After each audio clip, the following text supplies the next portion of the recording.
এসে পরামর্শ চেয়েছেন এবং চেম্বার সম্বন্ধে অবগত করেছেন।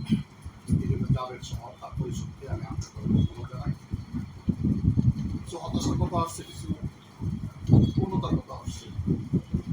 Chamber of commerce and industry সারা বাংলাদেশে আছে, উপজেলা পর্যায়ে একটি মাত্র পরিষদ চেম্বার অফ কমার্স, সেটা ছিল।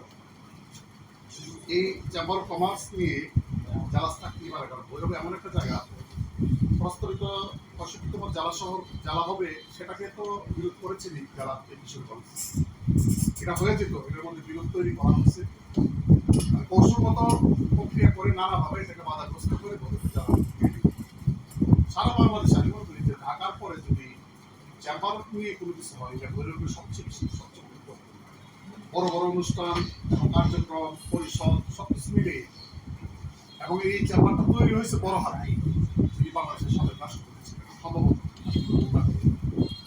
পর্যায়ক্রমে যারা চেম্বার চালিয়েছেন তারা অত্যধিকতার সহিত ভৈরব চেম্বার চালিয়েছেন, এবং ভৈরবের ব্যবসায়ী কেন্দ্র হিসাবে বাংলাদেশের ভৌগোলিকভাবে ভৈরবের একটা স্থান রয়েছে।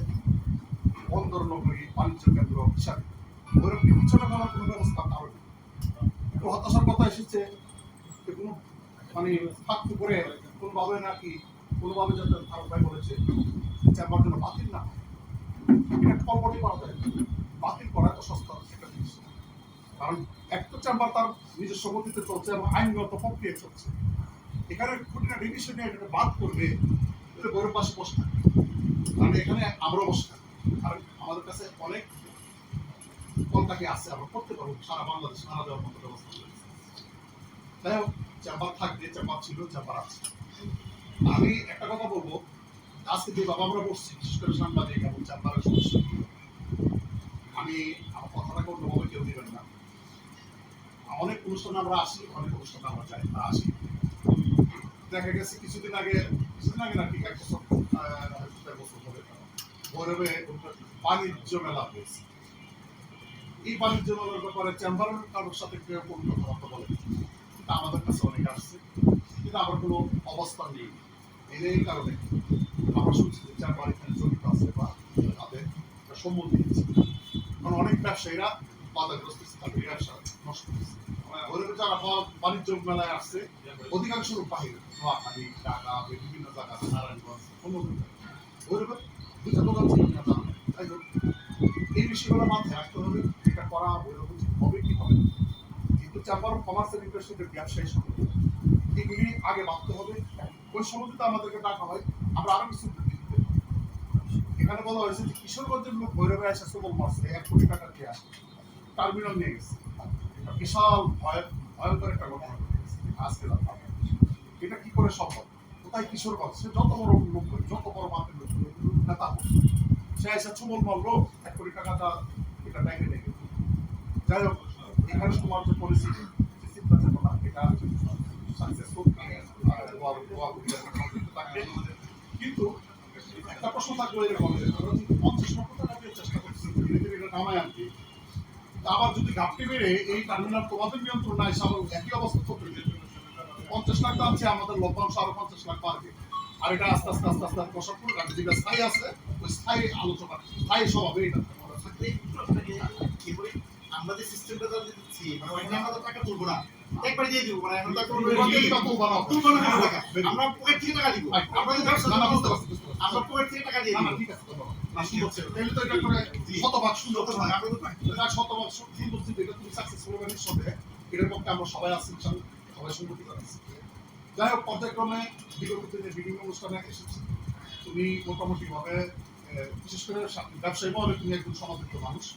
আমি যা ব্যক্তি তুমি করে বলছি, তোমার সংগঠনের কথা বলছি, কিছু ভাই তোমার তুমি বলতে হবে, কারণ পদাধিকার বলে তোমাকে সাহেবে বলতে হয়, কিন্তু সভাপতি সাহেব।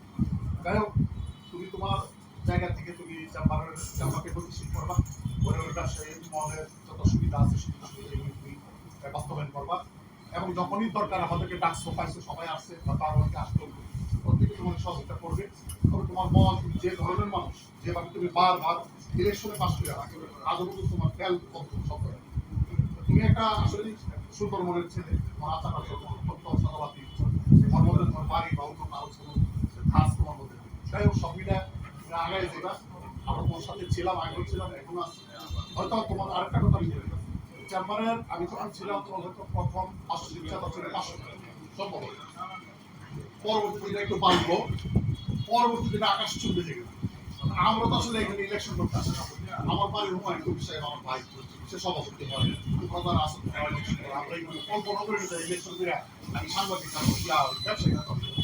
কেন তোমরা করো, আমরা কিছু না। কিন্তু আমরা যে 500 টাকা দিই, এটা অনেক বড় একটা টাকা। কিন্তু পরে দেখা গেল 2000 আর 1000 টাকা, তারপর আমরা চেম্বার থেকে যাইও না, জানটা বড় করি না, কোনো কিছুই না। এই টাকাটা বছর বছর দিয়ে এখানে থাকলাম আমার লাভ হবে। আমি না শুধু আমার পজিটিভ, কাজে এটাকে একটা শিথিল করার চিন্তা তোমরা মাথায় রেখো। তাইলে তোমাদের মধ্যে আরো অনেক লোক আসতে পারে, সুবর্ণমূল্য আসতে পারে, আমি আসতে পারে, তারা ব্যবসা করে, অনেকে আবার বাস্তবায়িত থাকি সদস্য। কাজে আমি মনে করি এই একটা সুযোগ দেওয়া উচিত আছে। এটা তোমরা আবার একটু ইয়া করো, যারা করছে বিগত দিনে হয়তো সেটা তোমরা আমার মতো বলছিল, তাই আমি মনে করি এটা তোমরা একটু সংশোধন করার চেষ্টা করো। করলে ভালো, না করলে তো আমরা তোমাদের সাথে আসি থাকবো ইনশাআল্লাহ। যাই হোক, আর কথা বলবো না।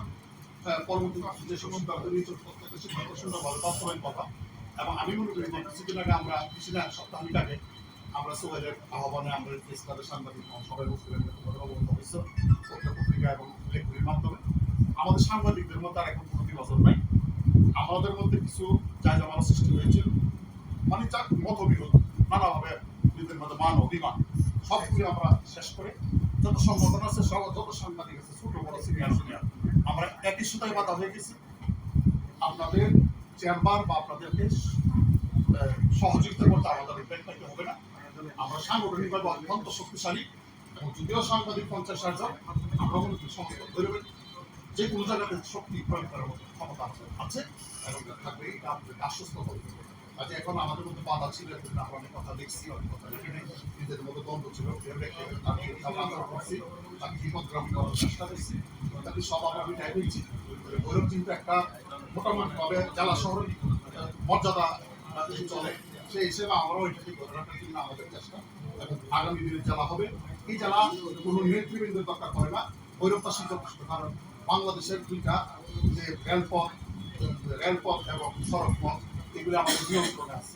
আমরা যদি একটু বাধা প্রয়োগ করি, আর বিশেষ করে যদি বিএনপি কোনো অবস্থাতে চলে আসে ক্ষমতায়, আসারই সম্ভাবনা আর তো কেউ নাই। আসলে আলম সাহেবের সাথে আমি অনেক আগে বলছিলাম, আস্তে আস্তে কথা কথা যে আপনার প্রথম কাজটা হবে যেটা আমাদের দিলু ভাই চেষ্টা করে করতে পারেনি, আপনি এটা করে দেখাই দিন, যাতে সারা জীবনের জন্য আপনার কথা বলে।